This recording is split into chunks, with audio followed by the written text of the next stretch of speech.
Nous allons accueillir Tom, ex-dealer de Marseille. C'est le seul endroit où c'est facile de faire de l'argent. Est-ce que c'est vrai ce qu'on voit dans les documentaires? Mais c'est compliqué Marseille. Ok. C'est la rue, la prison. Marseille c'est plus chaud que d'autres villes? Par contre, tu l'entends. Est-ce que c'est vrai qu'on peut toucher jusqu'à 500 € par jour? Ben tu vois cet argent. Ouais, et quand tu le gaspilles, genre, je sais pas comment t'expliquer.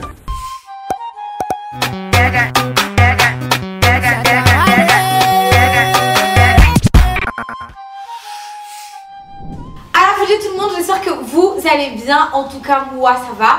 Hyper contente de vous retrouver dans une nouvelle vidéo, dans un nouveau concept que vous allez aimer, que vous allez adorer, que je vais vous présenter tout de suite. Bienvenue dans ce nouveau concept de vidéo, de TV show. Bienvenue dans Stop Tabou, l'émission dédiée au sujet tabou de la société et qui donne la parole aux incompris. Chaque semaine, je vais accueillir un individu masqué, anonyme, qui va nous partager son histoire tabou, qui va nous dire son ressenti et nous livrer ce qu'il ressent sur ces sujets-là. Témoignage 100% anonyme. Nous l'écoutons et à la fin de la vidéo, l'individu décide si oui ou non il nous révèle son identité et il aura 5 secondes pour se décider. Restez jusqu'à la fin et surtout, prenez votre popcorn, installez-vous et rendez-vous en commentaire et dites-moi si ce concept de Stop Tabou vous plaît. Si vous aussi vous avez une histoire, restez jusqu'à la fin, je vais vous expliquer comment ça se passe pour me livrer votre histoire et que je vous invite à votre tour sur le plateau de Studio Capsule 09. Si vous avez un shooting, clip, podcast, si vous avez même un anniversaire, un goûter et que vous voulez un lieu familial atypique, n'hésitez pas à les contacter, je vais mettre tout en barre de description. Et sans plus tarder, nous allons accueillir Tom, ex-dealer de Marseille, sur notre plateau de Stop Tabou. Bienvenue Tom.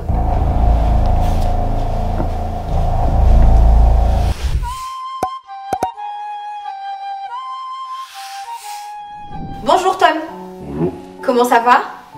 Nickel. Très bien. Ouais. Merci d'avoir accepté d'être notre première invitée sur le plateau de Stop Tabou. Comment tu te sens? Ça va? Ça va, nickel. Parfait. Stressé? Non. Ça va. Ok. Avant qu'on commence, Tom, est-ce que tu peux te présenter très rapidement en restant anonyme bien sûr et dire quelques mots sur toi? C'est compliqué Marseille. C'est compliqué pour toi de te présenter? Ouais. Ok, je comprends tout à fait. Donc on va direct attaquer, rentrer dans le vif du sujet. Quand est-ce que tu as commencé à dealer? J'avais 13-14 ans. 13-14 ans, ok. Et aujourd'hui tu as 24. 24, ok. Du coup, si je comprends bien, c'était il y a 10 ans, mais là les calculs sont pas bons. T'es resté dans l'industrie combien de temps à peu près? Jusqu'à mes 18, 19 ans. Donc t'es resté dedans 3-4 ans, facile. Ouais. D'accord, ok. Et du coup, la question que tout le monde se pose, qu'est-ce qui t'a attiré dans ce monde-là de la drogue? C'est le seul endroit où c'est facile de faire de l'argent. Ici. Ici, en France? Non, à Marseille. À Marseille? Quand tu dis facile, c'est-à-dire, c'est quoi facile pour toi? Accessible. Ok. Ouais. À 13 ans, tu penses déjà à faire de l'argent? Quand t'avais 13 ans, 13-14 ans, tu pensais déjà à faire de l'argent? Mais à 13 ans, tu as d'avoir des RTL, comme tout le monde, on surveille. Donc c'est ce monde-là de m'as-tu vu en fait qui pousse à rentrer dans l'industrie? Des jeunes, ouais, je pense que c'est ça. Ok. Le voyez-moi, voyez-moi, voyez-moi. Ouais, je pense. Ok. Et du coup, comment as-tu fait pour rentrer dans ce monde-là? C'est facile de faire ça ici. C'est facile de faire ça ici. C'est-à-dire à Marseille? Oui. Quand tu dis facile, faut connaître quelqu'un? Non, ça vend de partout. Ok. Donc t'as juste à te présenter Et tu travailles. et tu travailles. D'accord. Et du coup, combien tu gagnais par jour? Ça dépend. Est-ce que c'est vrai qu'on peut toucher jusqu'à 500 € par jour? À n'importe qui. Qui peut toucher 500 €? C'est-à-dire aujourd'hui, quand t'as démarré par exemple, quand t'avais 13 ans, 14 ans, tu touchais combien par jour? 120 € par jour? Et au mois, t'étais à combien à peu près? Ça dépend. Pas des trucs que tu calcules quand tu as 13 ans. 14 ans. C'est-à-dire que tout ce qui rentrait, tu dépensais? Ouais, un peu quand même. Mais si tu gagnais 120 € par jour, donc ça veut dire que t'étais à 3000 € par mois? Ouais. Tu gagnes plus qu'un ingénieur. Je dis rien. Est-ce que c'est vrai ce qu'on voit dans les documentaires? Est-ce que c'est vrai ce qu'on voit dans les films ou c'est exagéré? C'est-à-dire? Mais dans les films, les courses-poursuites, l'ambiance, est-ce que c'est vrai ce qu'on voit? Ce que nous disent les médias, est-ce que c'est vrai? Ça dépend. Ça dépend. On parle de la vente. Oui, bien sûr, la vente. le milieu. Enfin, vendre, c'est un travail, hein. Vendre, c'est un travail normal, quoi. Il y a des gens qui viennent acheter et tu leur vends un truc, c'est tout. Il n'y a pas de... Après, généralement, dans les émissions, ce qu'on voit, c'est les travailleurs, Ouais. les vendeurs. Ouais. Il y a aussi quand il y a la police qui débarque, ce qui se passe derrière, vivre sous la pression, le stress. Enfin, il y a souvent des jeunes qui témoignent. Donc, est-ce que c'est vrai ce qu'on voit? Si tu veux travailler, alors, tu vas travailler, tu vois.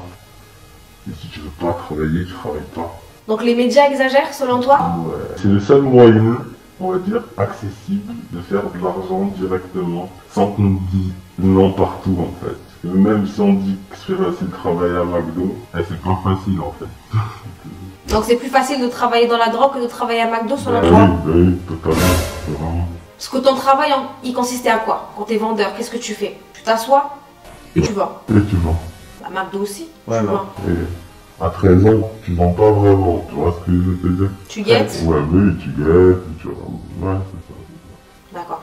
Mais du coup, est-ce que ce qu'on voit dans les films, on entend souvent qu'il y a des échelons qu'on passe, etc. Est-ce que c'est vrai? Comment ça se passe? Est-ce que c'est vrai qu'il y a des échelons à passer, du coup, pour être augmenté, pour avoir plus d'argent? Est-ce que c'est vrai? Comme de partout, il y a des échelons, comme dans une entreprise.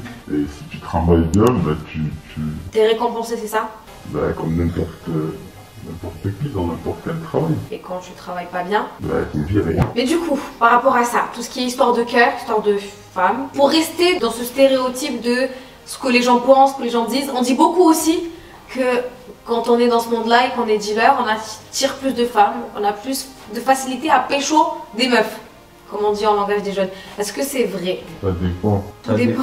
Non, mais c'est vrai que ça dépend. Genre, il y a des gens, ils ont beaucoup d'argent, mais voilà, ils sont seuls, quoi. Tu vois, c'est-à-dire, ils n'arrivent pas, il n'y a pas de...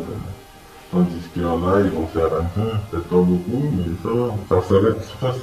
Ça dépend de la personne, ça dépend de qui. Est-ce que tu as trouvé que tu attirais plus de filles quand tu étais dealer ou pas? Ben oui, parce que tu as tout plus tôt. Ça veut dire que tu as des amis qui coûtent plus cher que tout, tu as des scooters, des voitures. Tu veux peut-être dire que tu attires des michtos aussi? À cet âge-là, ouais, on attire vraiment des michtos. C'est ça. Beaucoup de michtos? Ça dépend de qui. On a attiré beaucoup de michtos? Non, c'est des filles bien. Que des filles bien, t'es sorti qu'avec des filles bien. Ouais, que des filles bien. Alors on va continuer du coup. On a parlé des meufs, mais du coup ta famille. Que pense ta famille du coup? Tom? Ah, ça a toujours été contre, hein. Toujours été... Ils ont toujours été contre? Ouais, ils ont toujours été contre, Je sais, en religieux, en religion, hein, ça a toujours été contre. Mais tu as fait ça pour qui? Tu as fait ça pour eux?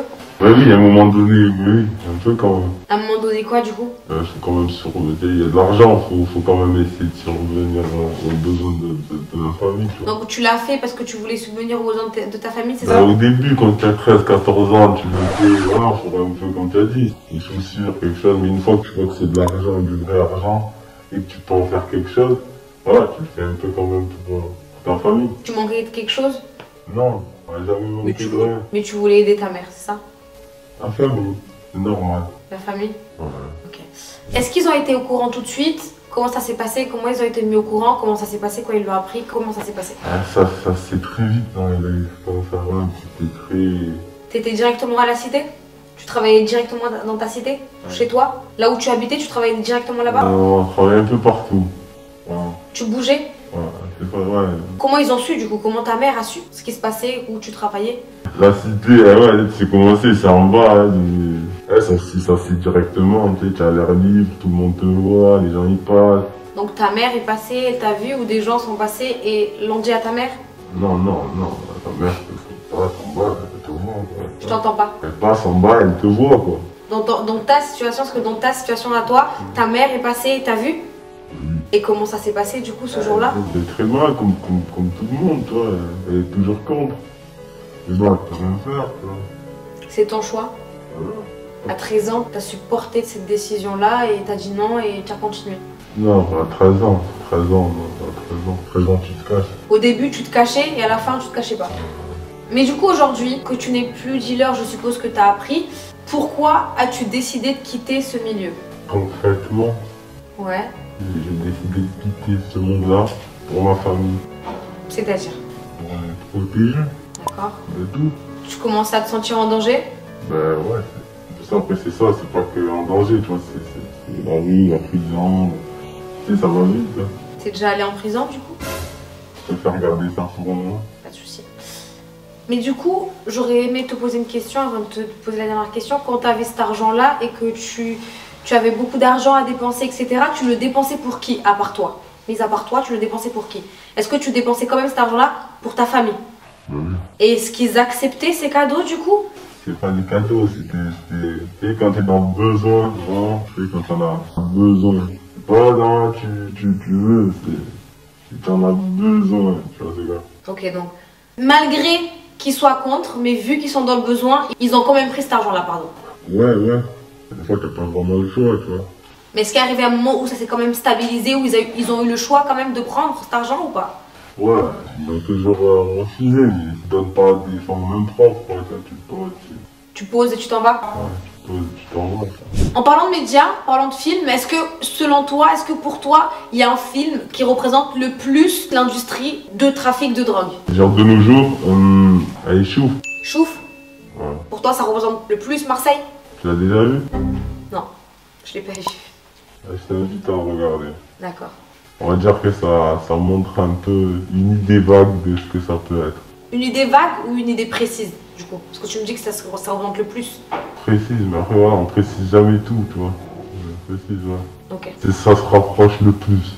Ok, c'est ce qui se rapproche le plus. Je ne l'ai jamais vu, j'irai découvrir. Pas de soucis, découvrir en même temps que moi. Rendez-vous dans les commentaires, dites-moi si vous aussi vous l'avez vu ce film, et surtout n'oubliez pas, likez et abonnez-vous, ce n'est pas encore fini, on continue. Et dernière question que je vais te poser, et ensuite arrivera le moment tant attendu où on va savoir si Tom va enlever son masque ou pas. Que dirais-tu, Tom, aujourd'hui aux personnes qui, comme toi à l'époque, pensent rejoindre ce milieu? Est-ce que tu le conseilles, est-ce que tu le recommandes? Non, je conseille ce milieu à personne, vraiment. Pourquoi tu le conseillerais à personne? Tu vis pas bien, tu vis pas bien. Et vraiment non, je déconseille totalement. Dans le sens où ouais, on récolte que ce que l'on sème. Et voilà, hein, pas que ce monde d'ici bas et là-haut aussi. Il faut penser à là-haut? Ah, vraiment.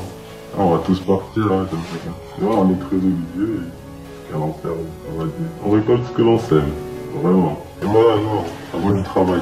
Vraiment. Si on veut travailler, mieux aller à McDo pour toi? Ouais. Pas vraiment McDo, essayer de tout faire, mais dans le légal? Dans le droit chemin. Dans le droit chemin? Ouais, dans le droit chemin, pas le légal, le droit chemin. Est-ce qu'il y a des nuits où tu n'as pas dormi parce que tu étais stressé, tu as eu peur? Est-ce que tu as eu des moments d'adrénaline? La nuit? Ouais, la nuit, hein, des soirs, des soirées? Non, pas vraiment. Mais par rapport à ton changement de point de vue, par rapport à ton changement de mood, est-ce que tu as une anecdote, quelque chose qui t'est déjà arrivé, qui t'a fait changer d'avis par rapport à ce milieu? En vrai de vrai, et cet argent, il t'apporte que des problèmes. Genre vraiment, c'est quoi. Et même si tu as 20, 30, allez 40 000 euros, mais genre, ils peuvent partir du jour au lendemain et c'est pas... C'est tard pas le choix. Tandis que tu sais, demain, même si tu touches tes 1500, 1600, 1700 euros, tu vois ce que je veux dire. Mais au moins tu es tranquille. Ben tu vois cet argent, ouais, et quand tu le gaspilles, genre, je sais pas comment t'expliquer. Mais vraiment, genre, ça sert à rien. Tu peux pas vivre éternellement de ça, tu vois, c'est quoi. Et si tu vis éternellement de ça, tu vivras pas bien toute ta vie. Ça c'est sûr, en vrai. Du coup, Marseille c'est plus chaud que d'autres villes? De toute façon, tu l'entends tous les jours, dans les faits divers, c'est ici que ça se passe. Les règlements de compte, etc. Tu l'entends tous les jours, tu vois, c'est quoi. Ah, ça va vite. Donc vraiment, sinon, je fais ça à personne. C'est vivre dans la peur. Ouais.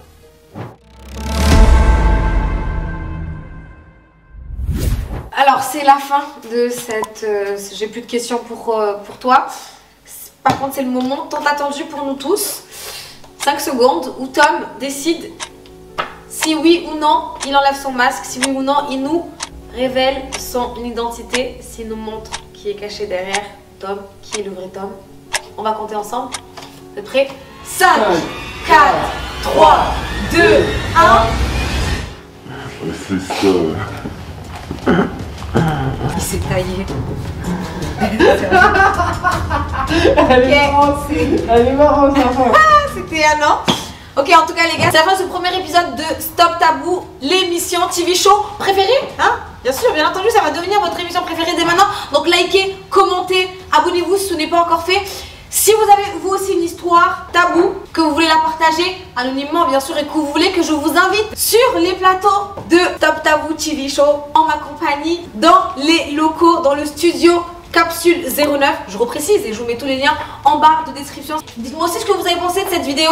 Dites-moi aussi ce que vous pensez de ce concept puisque c'est ma première vidéo et je sors un peu de ma zone de confort. J'ai pas l'habitude de faire ce genre de vidéo mais j'estime que c'est nécessaire de donner la voix à ces gens-là qu'on n'entend pas très souvent. Donc dites-le moi en commentaire, abonnez-vous si ce n'est pas encore fait. En tout cas ça a été un plaisir de partager tout ça avec vous et on se dit à la semaine prochaine pour un nouvel invité, pour un nouveau sujet tabou. Et d'ici là, vous savez ce qu'il vous reste à faire la famille. Prenez soin de vous. Namkiwanono. Ciao ciao la famille, on est ensemble.